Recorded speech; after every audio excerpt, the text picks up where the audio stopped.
Yung SMM kahapon, bali, pwede na rin tayong magpa-ship via airport.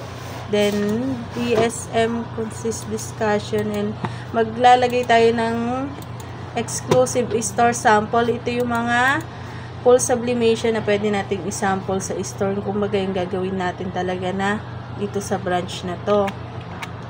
Warehouse prep, ito yung request ng warehouse, Maroon XS, Melon, saka Moss Green, fill up ko na lang mamaya. Then meron tayong dumating na TIT long sleeve reflectorize, ito yung mga kulay niya, black, emerald, light. Then new arrival din natin by windbreaker, khaki, black, navy blue. Ang bibigyan ng heat press na bago itong branch lang na to. Then may bago tayong code sa two-tone. Ito, mas pinaikli na yung mga code natin. Yung mga done orders nung iba. Ito yung sinasabi ko kahapong tech support update na pwede nating panoorin pag may nabasted tayo na ilaw, tayo na lang gagawa. Dito makikita yan sa tech support.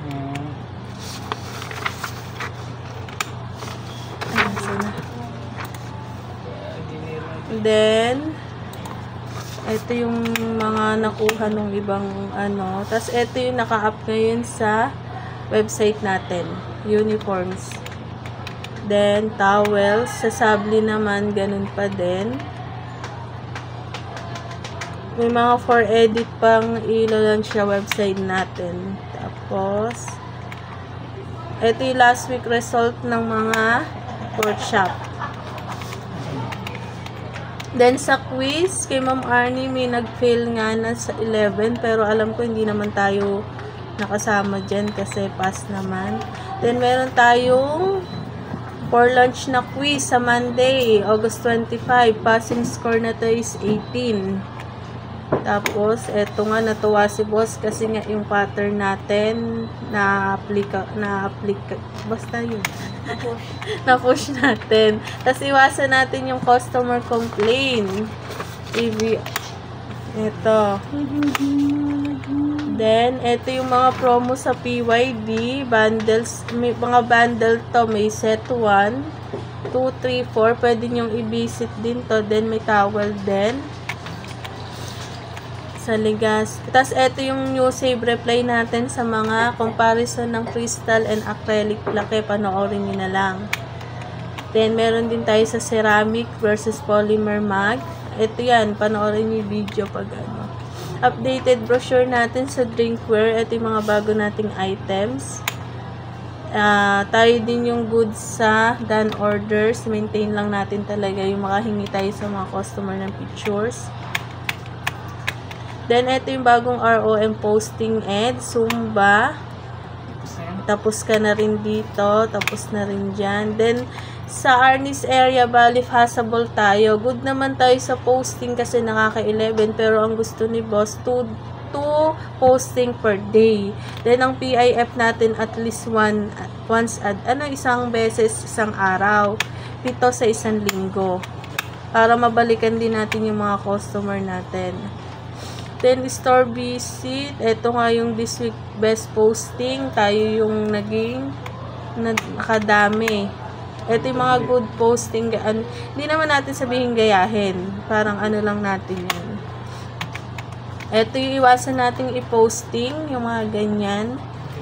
Na pagsasamahin natin yung dalawang items sa isang posting. Dapat kung mags lang. Then, ito yung direct marketing na gagawin natin talaga para makakuha pa tayo ng benta. Ang gusto nila, Sir Dan, dito, once na nagpunta tayo, kunyari dito, pa NEUST, susuyurin natin lahat yan. Direct lang tayo dyan sa puro NEUST kung ano-ano yung sunod-sunod dyan. Tapos, ito rin yung nakuha nila via marketing. Ito naman yung giveaway store inventory display. Kailangan talaga meron, naka-inventory siya. Then, marami tayong giveaway. Ito din yung mga sticker ads, streamer, vendor, strike, mall. Then, may bago tayong update. Ito nga yung ginawa natin na prospect visit sa customer. additional multiple photo. Kumbaga, diba, dati, ang ginagawa natin, isang attachment lang tayo sa photos. Ngayon, pwedeng kahit isa-isa. Kunyari, itong Sabli button, pumunta tayo sa multiple.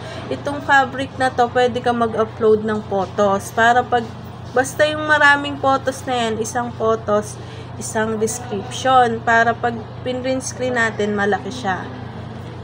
Yun yung bagong update ngayon. Then, eto nga yung, abot mo nga yung DSR dun na ano. Ito yung DSR natin na store details. Dito nakalagay yung mga special order delivery. Yung mga ano ba, kung next day delivery, ganon. Ito siya. Dito nyo i-check branch fulfillment. Then sa kabila naman, yung work schedule natin. Andyan na. DNR listing. Dito yung mga naka-assign sa atin bawat isa.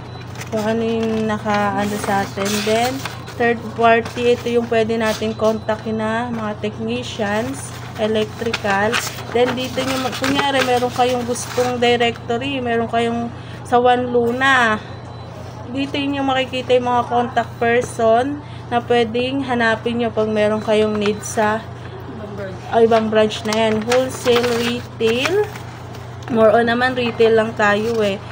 Ito yung mga pwedeng yung hanapin. Ayan, nandito lahat sa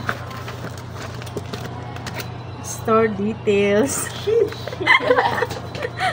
Ito naman, sa DMA, naka-okay na yon yung DMA natin. Laging delivery schedule natin is Wednesday. Then, the next day yung dating. Tapos, ito nga yung sinasabi kong store details. Ito, nakapag-attach niya. Yun lang. Tapos, ito rin yung thought of the day ni Sir Ron na wag daw nating masyadong ibaksak yung presyo ng items natin. Kumbaga, dun muna tayo sa alam natin na yung parang ano siya, ang naintindihan ko kasi dito, wag mo masyadong ibaba yung presyo ng item mo kasi kumbaga may halaga yung kunyari CBC, may tumatawad. Huwag mo sobrang ibaba ng ibaba. Kumbaga yung price list pala natin, guideline lang natin. Ang technique pala dito, kunyari, may bibili ng mags. Ang totoong presyo niya is 65. Bigay mo muna siya ng 75. Sa pag tumawad siguro, pwede nating i-baksak. Pero as long as kaya naman ng customer na i-payment yung 75, yun tayo. Kumbaga, huwag natin masyadong ibaksak yung presyo natin. Kumbaga, guideline lang natin si master price list. Yun lang.